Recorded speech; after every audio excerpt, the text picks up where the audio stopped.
এই লাল মরিচগুলো দিয়ে আজকে ঝাল ঝাল ভর্তা বানানো হবে। ঝাল ঝাল ভর্তা হলে তো এক প্লেট ভাত এমনিতেই শেষ হয়ে যায়। আমরা বাঙালি, আমাদের তো ভাত না হলে চলেই না, আর সেই সাথে ভর্তা হলে তো কোনো কথাই নেই।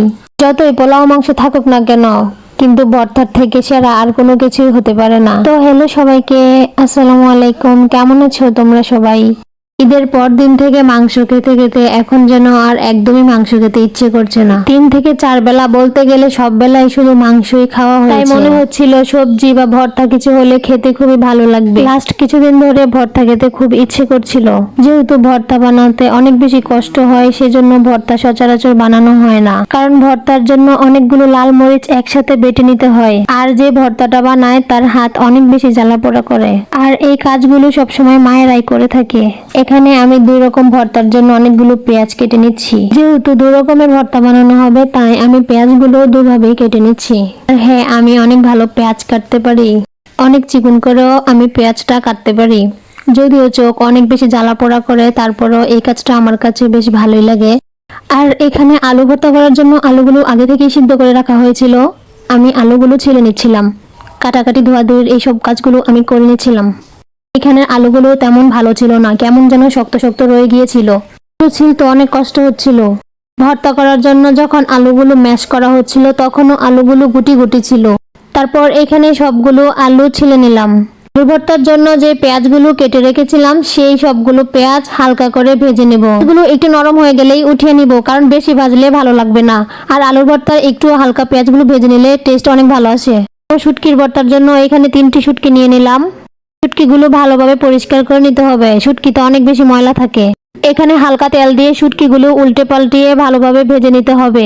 এখানে ভাজার সময় খেয়াল রাখতে হবে যেন বেশি ভাজা ভাজা না হয়ে যায় বা পুড়ে না যায়, কারণ বেশি ভাজা ভাজা হয়ে গেলে এখানে ভর্তার আসল টেস্টটা আসবে না।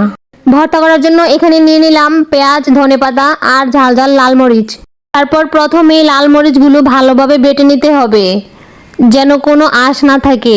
মরিচটা বাটা হয়ে গেলে তারপর শুটকিগুলো ভালোভাবে বেটে নিতে হবে।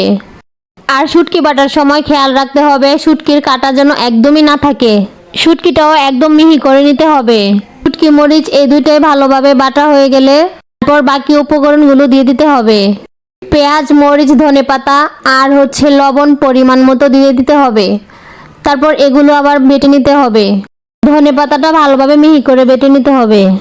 পেঁয়াজ যার যার পছন্দ মতো, অনেকে আস্ত পেঁয়াজ রাখে, আবার অনেকে মিহি করে ফেলে। পেঁয়াজ মিডিয়ামে রাখি, বেশি মিহি করি না। এই তো এখানে ভর্তাটা পুরাই কমপ্লিট হয়ে গেল। ভর্তাটা দেখতে অনেক লোভনীয় লাগছে। বানানোর শেষে পাটায় ভাত খাওয়ার যে বিষয়টা, এটাকে অনেকে অনেক অন্যরকম ভাবে নেয় বা অনেক কিছু মনে করে, কিন্তু এটা আমরা খাই। প্লেটে ভাত মেখে খাওয়ার চেয়ে পাটা থেকে তুলে ভাত খাওয়ার মজাটাই অন্যরকম স্বাদ। তারপর আমাকে খাওয়াই দিচ্ছিল। আর হ্যাঁ, কেউ আমার ব্যাকগ্রাউন্ড ফোকাস করো না, কারণ আমি রান্নাঘরে বসেই খাওয়া শুরু করে দিয়েছি। তারপর এখানে আলু ভর্তার জন্য পেঁয়াজ মরিচের ভর্তাটা আগে করে নিচ্ছিল। এখানে শুধু পেঁয়াজ, মরিচ, লবণ আর সরিষার তেলই দেওয়া হয়েছে। এগুলো দিয়ে পেঁয়াজ মরিচের ভর্তাটা বানানো হয়েছে। তারপরে আলুগুলোর সাথে পেঁয়াজ মরিচের ভর্তাটা মিক্স করে নিল। তারপর এখানে আলু ভর্তাটাও বানানো শেষ হয়ে গেল। আজকে আমাদের দুপুরে খাবারে ছিল আলু ভর্তা, শুটকি ভর্তা আর একটু ভাজিও করা হয়েছিল। করলা আলু দিয়ে একটু ভাজি করা হয়েছিল। তো এগুলো দিয়ে তো আমরা বেশ মজা করে আজকে দুপুরে খাবারটা শেষ করলাম। তো আজকে এই পর্যন্ত। এই ভিডিওটা আর বড় করছি না, অন্য কোনো ভিডিওতে আবারও দেখা হবে। ভালো থেকো সবাই, আল্লাহ হাফেজ।